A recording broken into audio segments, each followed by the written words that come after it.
Senior producer from NFL Films, Greg Cosell, joining us to break down Bills-Jets Week 18. I can't believe we've made it. The marathon of the regular season has ended, Greg. Who knew one extra game would feel so long? And I think that's kind of the way I'm feeling right about now, Chris. But, maybe it's just this particular Friday. But, it seems like the regular season was about 10 games longer than just 1 week longer. I've got this as the playoff tournament starts to formulate. I've been touting a theory of mine as to which teams to really watch out for. And one of the things I say, and I want to get your take on it. My thought is that the teams with a really top-notch elite quarterback are the ones that give more problems, even with Tennessee as the 1 seed in the AFC. And I would assert that Ryan Tannehill is not an elite quarterback, but the 2 seed with Mahomes, the 3 seed with Cincinnati, and the 4 seed with Buffalo do have one of those guys. New England does not, Indianapolis does not, and whether Vegas or Chargers get in, you can make your own assertion about whether those. But my thought is when the playoffs start, Greg, the teams to really watch out for are the ones that have that guy. What do you think? Yeah, because I think what you're really saying is the teams that can throw the ball when they have to throw the ball. Because, one thing I learned a long time ago, and I think it's really true, and actually it was Bill Wall, Steve, who told me this, is when you get into important games, and obviously playoff games are important, you have to be able to operate each part of your offense independent from the other, because you don't know how a given game is going to play out. So, if you're a team whose offensive foundation is the run, and your pass game really only works well off the run, then what happens when that doesn't happen in a given game? It's funny you mentioned Tennessee, because that actually happened to them last year in the playoffs when they played Baltimore, and I think Baltimore held Derrick Henry to about 60 yards, and they only scored 13 points because their pass game doesn't really work for the most part as an independent entity from their run game. So you need to be able to throw the ball for the most part in the playoffs. There's always exceptions, but for the most part, you need to be able to throw the ball proactively in the playoffs and want to throw the ball proactively in the playoffs. So with that in mind, the point you made about Bill Walsh saying the different parts of your offense have to work independent of each other, do we have more confidence now that Buffalo's run game can act independently from its pass game? Well, I would say this was the first game, and correct me, Chris, if I'm wrong, but I think this was the first game in which the run was featured in a close, competitive one-score game. I don't remember another game this season in which that was the case. Do you? I'd have to go back and think about it with each of the opponents. Off the top of my head, I can't really think of one per se. I mean they got up on New England 17-7, and then they did have some effective runs in that game, although Josh kind of carried the load for the most part. But I would say the Bills clearly focused on the run game in the second half against the Falcons, in a game in which I believe they were losing at the half, were they not? Yes, they were losing. They were down by a point. 15-14. Yeah, they were down 15-14, and they came out they started the third quarter. Think of this. When have you seen this, guys? They started the third quarter trailing 15-14. They started with 6 offensive linemen and a Singletary inside zone run for 5 yards. The second play was also a run. It happened to come out of 11 personnel, but it was also a run. That was the run where Singletary ran over the safety Williams. I'm sure you recall that play very well. But they clearly focused on the run game in the second half, and they featured multiple concepts. We saw zone. We saw a number of different pull schemes. We even saw wham on the first play of the fourth quarter. We saw trap. We saw counter. I mean, this was truly a multiple run game, which is something we're really not used to seeing from the Bills, clearly. Yeah, they went those 2 drives because Josh just didn't have it in the passing game. So Dable said, okay, we're just going to go to the ground here. And granted, it's against the 22nd ranked run defense going into that game in Atlanta. They're nothing to write home about against the run. But 10 out of 11 plays end up on the ground on that first touchdown drive, and then 10 out of 12 on the next drive are on the ground. Now, Josh made some decisions to take off with the ball. Maybe it's an RPO and he throws, but you're talking 20 out of 23 plays. Yeah, no, this was clearly a game where there was a conscious decision made. That wasn't done on a whim. That there was a conscious decision made to run the ball and to really go into the playbook with multiple run game concepts. Look, the final two possessions, counter was a featured run. I don't remember seeing a ton of counter this season, but I can't remember everything, obviously. Look, the Bills had 15 snaps with 6 offensive line personnel. 14 of those 15 snaps were called runs. They got the ball with 5:42 remaining in the game, and they ran out the clock. No, the run game was a significant factor. So the question you're ultimately asking, and there's really no answer to it because we don't know, is if this is something that they'll do more of. Because the reality is they started the Falcons game not running the ball. I mean, They came out playing what would be considered, I guess, typical Bills football. They did not come out running the ball. And you can make the argument, look, they started their first possession, Chris, with 8 called passes. Their first called run came on their 9th offensive play. So the beginning of the game was no different than what we've seen for the large majority of the season. Yeah, it came out, and Josh was throwing darts until he started throwing them a little too hard. He had like 3 drops in a row where the ball went. He threw it just too hard. He was throwing rocket balls, Steve. He was throwing it a little too hard. Yeah, exactly. I think we saw a little bit of it was one of those games where he's trying to do it all with his arm and make some throws that he had no business trying to make, even him. So, and I think the coaching staff just started making decisions for him when they went to the second half and said, we're going to run the football. I think that was as much about Josh as it was about anything else anything that the Falcons were doing. Yeah, although you can make the argument, and I'm going to make it now, that the interceptions were really not on him. I'd love your thought on the one by A.J. Terrell, which was the one late in the second quarter. He threw the seam to Beasley versus cover 3. Beasley was actually contacted behind 5 yards, but that's neither here nor there. But Beasley slowed his route due to that, and he didn't get into the seam. And I thought Josh expected him to be into the seam. Yeah. Right. I was watching that, and the only thing that I could think of after looking at that play a second and a third time, Greg, was that Beasley saw the safety coming over from the far hash, and instead of running to him and making the window even smaller, thought he would hold his route there and sit down. Right. And Josh thought, he's going to continue his route, maybe because he didn't see the same safety that Beasley did.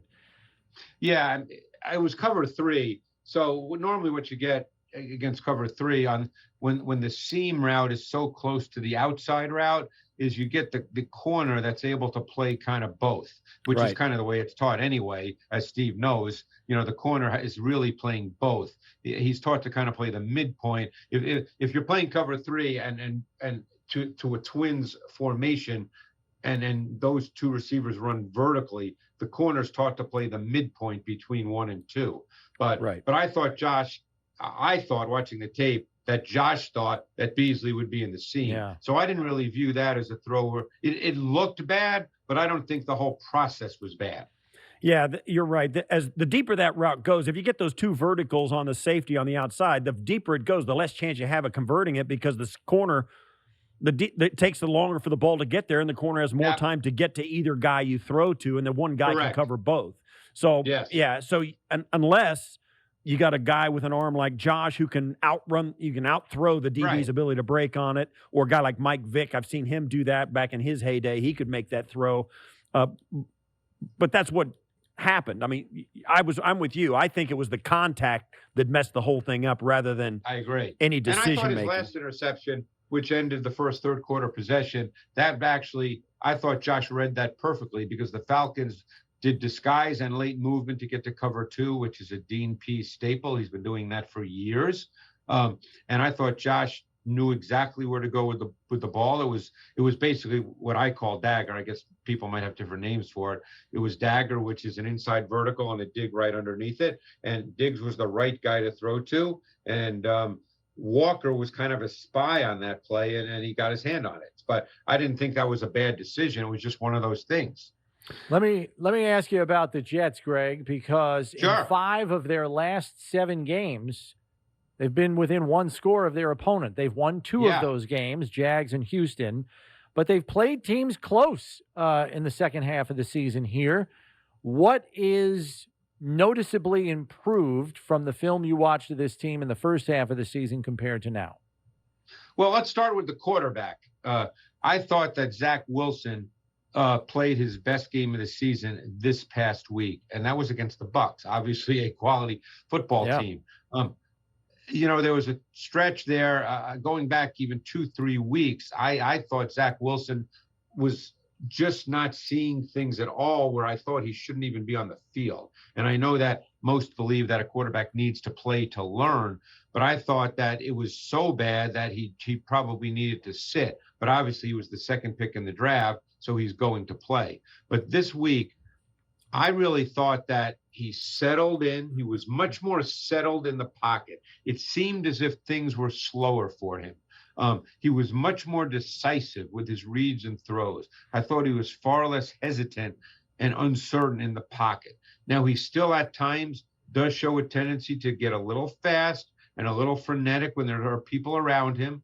And that's why it's so critically important for the coaching staff, the offensive coaching staff, to do as good a job as possible as defining the reads and the throws with their route concepts. And then to get to this particular matchup, Chris, I thought actually that the defensive front for the Bills got pretty good, consistent pressure on Matt Ryan. I mean, I can't remember the number of sacks, but I thought they generated consistent pressure and that Ryan was throwing out of a hole and playing out of a hole quite a bit.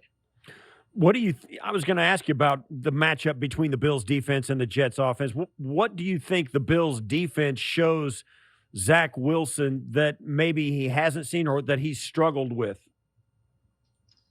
I think you'll see some disguise, some late movement, because Zach Wilson is still at the point in his career where if he hits his back foot and doesn't see it or doesn't feel he sees it, he starts to get a little frenetic. It really needs to be clear for him.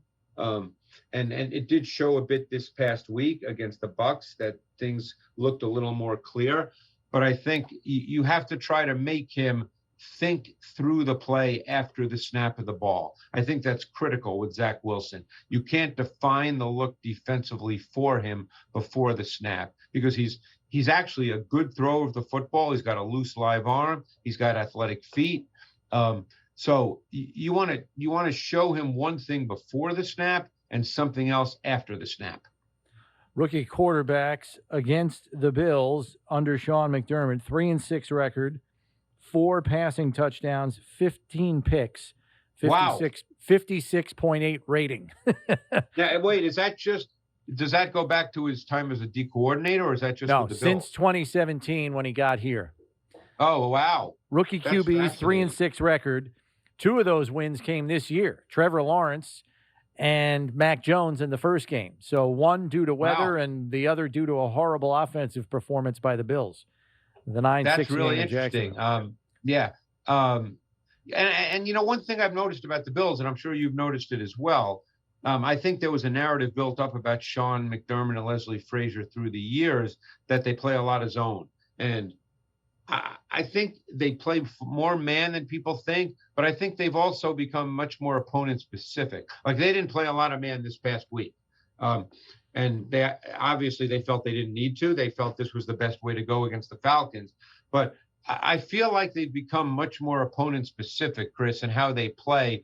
Because if you just look at the breakdown and you watch the tape of what they do with their coverages, they play a lot of different coverages. There's not one staple that they play, and say, hey, that's what they do.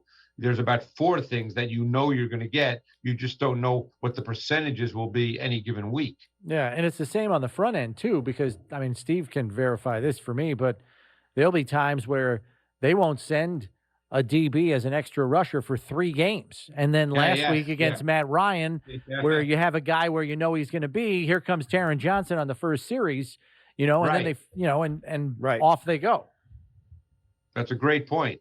So I think they've become, and maybe they were always this way, or maybe I'm just noticing it more now. I don't know. But it seems to me like they've become much more opponent specific in how they play any given week.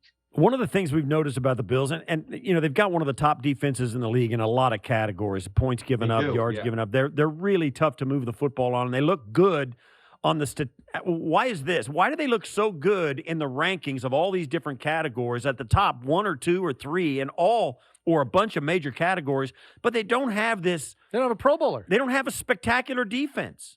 You know what I'm saying? They don't. That's a great point, because I think when I watch the Bills defense, I feel like they're really sound in everything they do, and they do a number of things, as we talked about in the secondary. But I'd never come away watching their defense saying, well, that is an absolutely dominant defense. And I think that's what you're saying, Steve, right? Right. You played in your career against some dominant defenses, and I don't think when you watch the Bills tape, you feel that way. I think their pass rush is kind of week to week. You don't feel, hey, every week they're going to have a great pass rush. You don't feel that way. I think I love their safeties. You know that. I think Poyer and Hyde are a really good safety duo. But I don't think either one, and I don't want any, hopefully they're not listening and they don't think I'm being, malicious here, because I'm not, but I don't think either one would be considered in the NFL as one of the top 2 or 3 safeties. Would you think that? Poyer's been awfully productive the last 3 years. I love them. So I think they're as a tandem, they may be as good as any in the league. They might be the best tandem in the league. But and I think that's very fair. I think they are really, really good as a tandem. But I think if you said to, I don't want to say a casual fan, but to a fan, and I'm not talking about a Buffalo fan, I'm talking about just like even to a writer, let's say in Kansas City, who's the best safeties in the NFL? Do you think that the 2 names they'd come up with right away would be Jordan Poyer and Micah Hyde? Right. No, I don't know. And I think they're really good players. And by the way, I think those 2 guys allow Sean and Leslie to do a lot of things they do. So I think they're absolutely critical to what the Bills do on defense. Right. Yeah, I would agree with that. And I think that's why I asked the question about, and I get it too. They rotate a ton of guys up front, so there's not there's not a fixture up there where you're always going to see this guy rushing the passer or that guy rushing the passer. They faced a lot of teams, particularly the Patriots. They're a middle of the road run defense. The way the statistics fall, so that's not one of the things they're dominant at doing. So it's hard. And Tremaine Edmonds has always been this, and Robert Saleh called him this unicorn guy in there at middle linebacker, where he does a lot of things really, really well, but he's not dominant in any one thing. So this defense lends itself to looking pretty good on the stat sheet, but you think back, it's like, well, I don't know. Did they really do a spectacular job in this game? Well, you end up like even the game they lost, they gave up 14 points to the New England Patriots, and it's like they got crushed because they couldn't stop the run. I know exactly what you mean. You don't feel like there's a dominant part to the defense, even though the numbers say that they are. Right. It's pretty frustrating, I think, for Bills fans to get a handle on what they can expect out of this defense on a week-to-week basis. And like you said, they are very multiple, and they do a lot of different – I think they're very confident in being able to do a ton of stuff. But, what kind of identity would you give this defense? That's a great question, because they're not a heavy blitz percentage defense. They'll blitz on occasion, and they can be very good at it. But they're not one of those teams. They're not hey, let's line up and play press man, and we're going to lock you down. They're not one of those teams. They do a lot of things well. And I think what you're saying is they do a lot of things well, but they don't seem to have that one specific thing that you hang your hat on. Let me ask you this. Have you noticed any sort of transformation since Tre'Davious White left the lineup? Have they started to try and do things differently? Has his absence been felt or shown in their tactics? To me, no. I don't know. What do you guys feel? I don't think so. I don't think so. I don't think that they have played significantly differently at all with Dane Jackson playing corner as opposed to Tre'Davious White. And I'm talking about tactically. Right. I mean, that's what I mean. White's a great player, but I don't think they've changed their defense. Do you? No. I think I'm surprisingly so. Yeah. Yeah. So, yeah, it's interesting. And Dane Jackson's done a good job of holding down the fort with Tre'Davious out, as well as Levi, who has taken on more responsibility, Wallace on the other side. I wanted to ask you, Greg, about red zone on offense for the Bills. The last 4 games, 15 of 22 on red zone conversions in terms of scoring touchdowns. That is a noticeable uptick in their efficiency down there. They have been running it better down there to the tune of almost 3/4 of a yard per carry better in those last 4 games. Is it solely just the effectiveness of their running and that's setting up the passing opportunities down there? Why do you think there has been an uptick in touchdown scoring efficiency in the red zone for Buffalo the last 4 weeks? Well, I think there's always a number of reasons for that. And I think you're seeing the run game being a factor, Josh being a big part of it.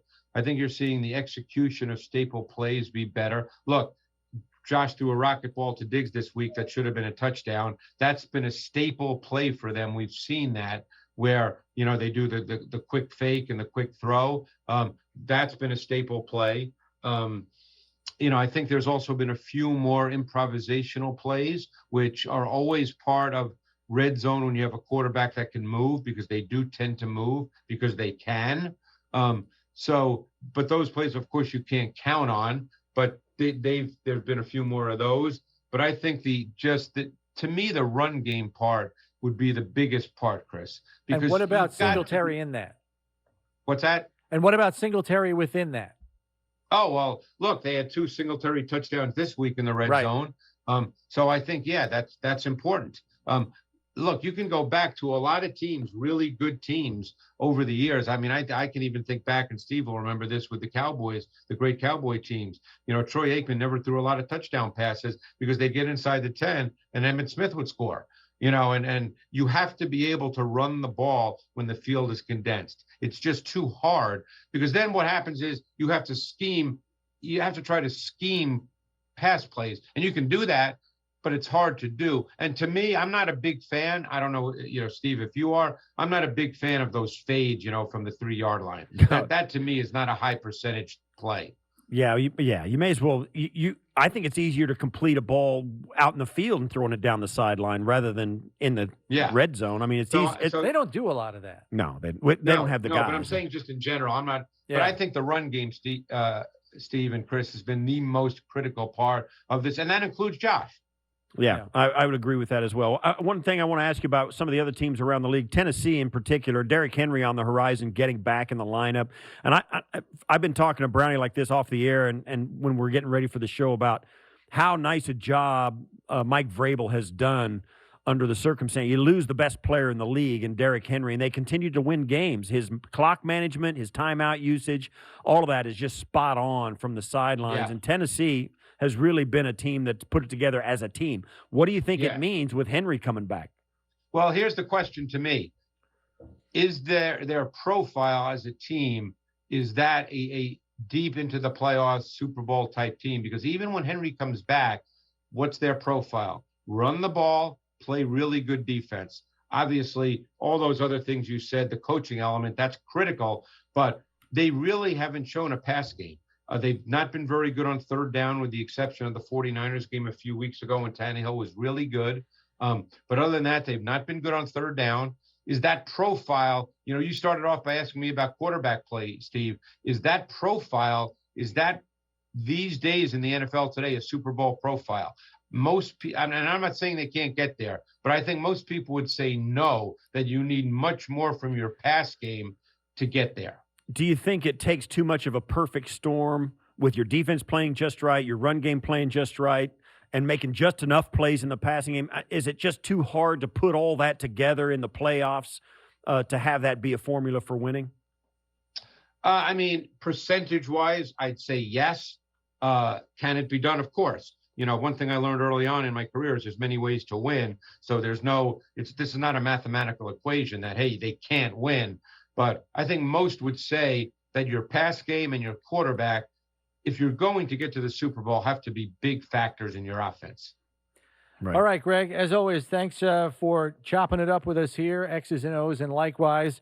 Been a pleasure. 18 weeks. I can't believe we got through it, but we did. And playoffs on the horizon. Playoffs on the way. Come on. Enjoy them, man. Who we playing next week, guys? Who we playing next week? Do we know? No, it's too much has to happen this week. Too much has to happen. If the Bills first win, they got to win on Sunday, you know? Yeah. Well, if the Bills win and everything holds, they'll probably get a home game against the Patriots. Oh, boy. We're back to that, huh? That's the highest percentage likelihood of happening if the Bills win the division. Oh, wow. Well, we'll be chopping that up then. The Patriots. Here we go again. Might be a segment on the matchup show. Who knows? Well, all the playoff games are in the matchup show. Yeah. All right. Greg, Very good, Greg. Thanks as always. We appreciate it. All right, guys. Appreciate it. Thanks.